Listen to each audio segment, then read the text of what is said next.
Hi. Okay, well, I'd forgotten to post that video on the bunch of old plastic kits that I was looking at. But I decided to do another one because it's actually quite fun and everyone likes it. And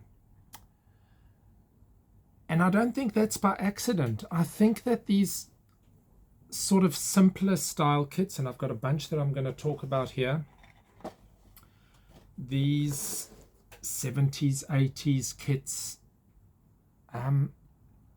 they have something which is not the easiest to describe, I think, compared to more technical kits, more improved kits. But we can talk about that just now. I just want to first show you this. So, of the same era, I got this new boxing of the old Stuka, and I haven't built this. I haven't built the old Stuka even back in the 70s or 80s. My friend did. So I'm quite glad to get that. It is big, but it sort of falls into the same category as these that I'm going to speak about, except that it's a whole bunch more work. Let's see oh, this is really huge. I can't even hold that up. The sprues are like 70 centimeters long. They are in fact just as long as this box. Now I would like to do, a not so serious build of that. Not making it take forever. Build it sort of like the 70s, except I will spray it and make it look reasonably acceptable. I have built the Spitfire in the 70s. That's the only one. So anyway, let us look at these. And now, Roy Cross artwork, and I guess some of the period artwork, not all of it, and the packaging sort of plays a large role. And these kits were really, really cheap in the day. I think for the cost of a toy, they were really, really good. And as someone commented, these are getting so silly expensive. And it sort of got me thinking that I think I'm coming to the close on buying any kits at all. Now, obviously I will. One can never really stop. But whereas there were periods where I would end up with quite a number of new kits per month, and I don't mean new purchased from the shops, I mean new obtained from anywhere, secondhand or whatever. But I think those times are coming to a close. And not only that, there are just so many of my kits that I know are not going to get built. But now looking at this one, I love this packaging, of course. The 163 might not be a favorite topic of mine, but I will definitely grab onto this just because it came in that packaging with that artwork and all of that. And it just, even though I didn't build it in the 70s, I will do it just because of that. Same with this one. I didn't build this in the 70s, never came close to any of the MIGs, to be honest. Now look at this. This is absolutely messed, but I'm going to try and use that anyway because this is not a serious build. This is a very low parts count build. It's not a great Airfix kit. This one's got very few panel lines, but they're very large, very, very over-pronounced compared to some of the other stuff. But a simple build. And with these models, as I often say, because they do have a number of faults on them, imperfections, faults, design issues, you can allow yourself that freedom of building like you did in the 70s or 80s. Now this one has been through a bit of a harsh time.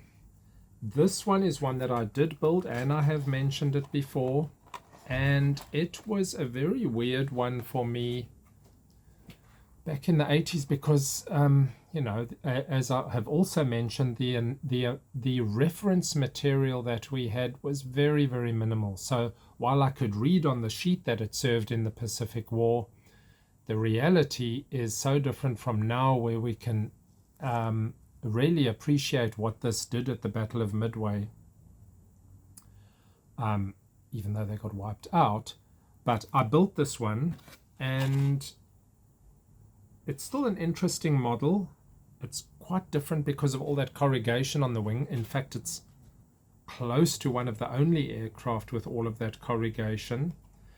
I do have one that I'm doing somewhat more detailed. This box art, sort of, what was that, 80s, 90s, not the most ideal. Many of these I have not built. I've not built the Petlyakov 2. And many of these I have for exactly that reason. To be able to build a kit with the same mindset as obtaining it in the 70s. Because in the 70s I'd built almost nothing. So everything was a new build. This looks not too bad. It's obviously not a great kit. Possibly a bit better than the Blenheim in ability to finish it to a nice degree. This one doesn't have the gazillion rivets. It's got the more sedate panel lines. Fairly full box. Never actually even paid it much attention. I haven't even looked through the kit properly to see how nice a build it is. But it's a sort of a different topic in airframe shape. So that will be a nice one. And I must now not lose the decals. This one's actually in quite a state. Not only on the front, but something going on the back there. I don't know what all that powder is, but it might be sawdust from where this thing might have been laying. With a model like that, again, I will try and get those decals off and then use something to get them to stick onto the model. I'll come back to that. Same with the diner. Haven't built the diner, but I have started looking at this one. Yes, again, another of the box arts, which is very bland. I wonder if the sales dropped off significantly due to the difference in box art. Now this one is, I would say, equal in quality, but a much simpler model. You know, the prop and the spinner all molded in one. The actual parts count quite low. But the molding itself actually does look nice.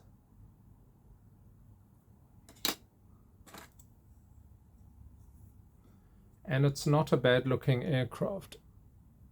So another one of those very simple Airfix kits. Now, all of them do have that very thick canopy glass, but that one does look pretty good. Decals. Because this is a much more recent boxing, that is a whole lot better.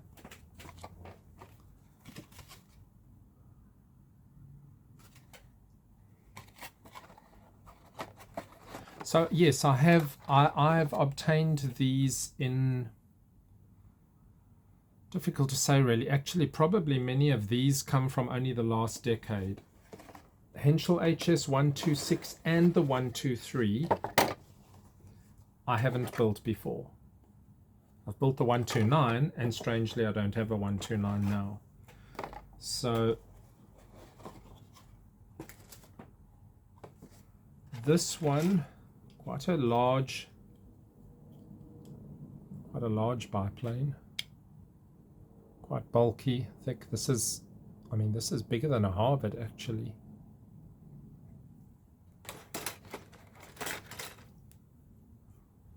That wing is probably bigger than a Harvard as well.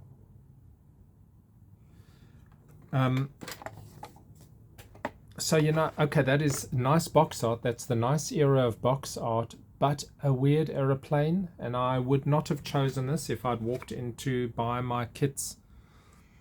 Would not have chosen this, you know, over and over and over. I would have kept on choosing Allied aircraft. Not that I had anything against Axis aircraft in those years, but it was just not a very appealing one. So this one, good decals, sort of a medium parts count, but nice quality. And it sort of fits in with all of these that I have been showing you. Simple, but quite nice models.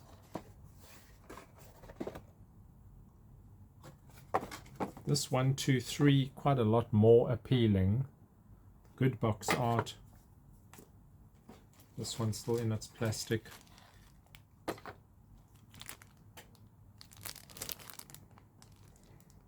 You know, that's a lot more kit than that. And it's got quite nice fine sort of molding. It's got the ribs. So actually that would be a very, very nice one.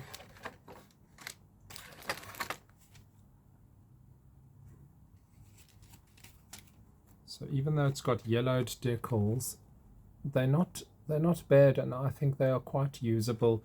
I mean, the biggest problem is the disintegration. And well, if that happens on one of these old kits, oh, tough luck.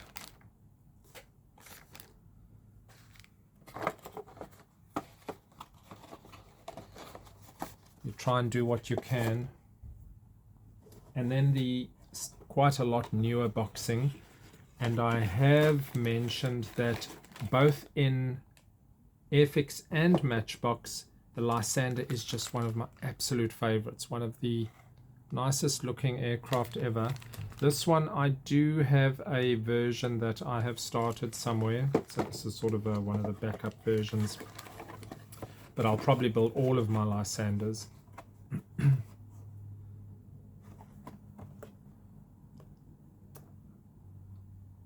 I would say that up there with the Harvard, the Tiger Moth, would be this one. And I have not built the Airfix Beaufighter. I have not built one ever that I can recall. So this one being a newer release, again, quite a good decal sheet. I'm not sure if I'd use those invasion stripes, but one could try. Sort of easy enough to spray them as well. Now this one does have, I don't know if this is going to show, this one does have rivet detail, but it is amazingly fine. It's not like many of the other kits. With this, you wouldn't want to be sanding down anything. So I've got new Beaufighter as well. I've got the old Beaufighter. I've got the Matchbox Beaufighter. And again, this would come out as a very nice but old model. You know, one of the biggest things is the canopies, and I don't know if it's really worth, you know, it's worth it if you really want to go to town and just do the best that you can on an old model, putting on vac form canopy, thin canopy parts. But otherwise, you just build it with what it comes. The quality of Matchbox kits, the finesse of the moldings I always thought was better than Airfix, but it had a different surface quality. The Airfix has very nice rows of rivets, sometimes too big, sometimes panel lines, sometimes too large. This just always had large recessed engravings, and it was okay, you know. Two different types of kits, but these fitted sort of a lot better, much less work, I think, and very nice with the plastic colors. So I've got quite a couple, not as much as Airfix. Actually, I would say less than 10 of these. And then I have a lot of these ships. I just grabbed the 2 submarine pack at the moment. I would say I have 25 to 30 of these ships, and as I've mentioned, you know, they are something that I'd like to get to. I doubt I'll ever get to all of them because they are quite a bit of work. And when you get to that, you know, that is totally different to the Airfix kits, which you can do an almost more heavy-handed quick build on. This is, you need to prepare yourself for some fine work, finer painting, finer weathering to really make it worthwhile. And I think after I'm finished with my motorbike stretch, which will still be, well, let me rephrase that. I'll never be finished with the motorbike stretch, but when I'm finished with my current set of about 10 builds, I might actually try and get to some ships for a change. Well, I do have ships on the go. It's not like I don't actually have about 10 ships to carry on work with. I mean, if you look at these two, they're not ridiculous, you know, okay, this is a small one. They're not ridiculous parts count, but it is finer work. Cleaning and preparing a whole lot more finer parts than the Airfix kits. And that takes double the time. Unless, of course, and I might consider that for a couple, is just don't bother cleaning too much. Just do some of the builds a bit faster, not be too critical on them, but they are sort of good kits, so one feels obliged to do them pretty well. I have got a number of submarines in different scales, some very large. These would be of the smallest that I have, and I do like submarines on occasion. So I'm quite happy with the ship collection that I have, but probably the best reward that I'm getting at the moment is on the motorbike models, the 1/12. You know, it's big scale. You're really into the parts, the breakdown of the mechanical items, versus ships where, you know, you've got a lot of tiny stuff, but even the tiny stuff is huge items on the ship, which is a whole different feel when you're busy building. So there's that range waiting for me. And my eyesight, of course, is probably not going to let me carry on modeling forever. So based on the annual build rate, and I said I'd build 30 this year, I think at the moment we're safe to say I'll reach 20, and it may get a lot more. I think 30 is still reasonable, even though it'll be one of my highest build rate years. So that slows things down quite a lot, but that's pretty important. I've got about 7 bikes that are very well progressed. You know, a lot of the painting done, just final assembly and final fine work. And I was pondering why I prefer to do it that way rather than just finish one, get it out the way. And I think it comes down to that thing of once it's finished and it's in on the shelf or wherever it goes, it's sort of over with. It's not like I actually take them out and look at them. So I like to keep them in progress for as long as possible, because that's where the enjoyment is for me. We've got very good modelers in our club.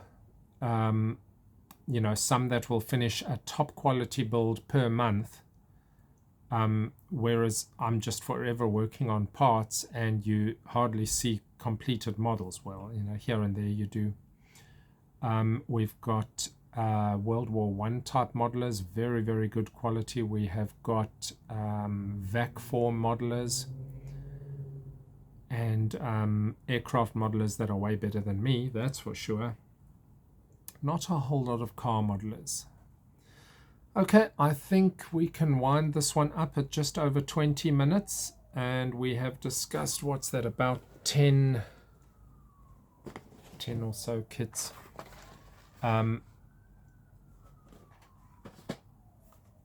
But what's happening right at this moment is I've done a little bit of work on the motorbikes. I've got a motorbike that I do need to finish. That's the one where I'm hardly doing any painting, just a straight up build of the motorbike. But I won't dig into any of these or the ones from the last video. Keep in mind we've still got the B1 waiting, but this ship does need its attention. Since it is so close, and then get to Wheelie Yellow before we dig into more aeroplanes. Now, if you are obtaining these cheaply, if you're in a position to find these models cheaply, then it is really nice to be able to do so. Don't miss out on that opportunity at some of the bigger swap meets that you find out there, because there's going to be a time when it's just not finding fair boxed examples of these old 70s kits, and I don't feel it's worth paying ridiculously high prices for the things. Okay, happy modeling till the next one.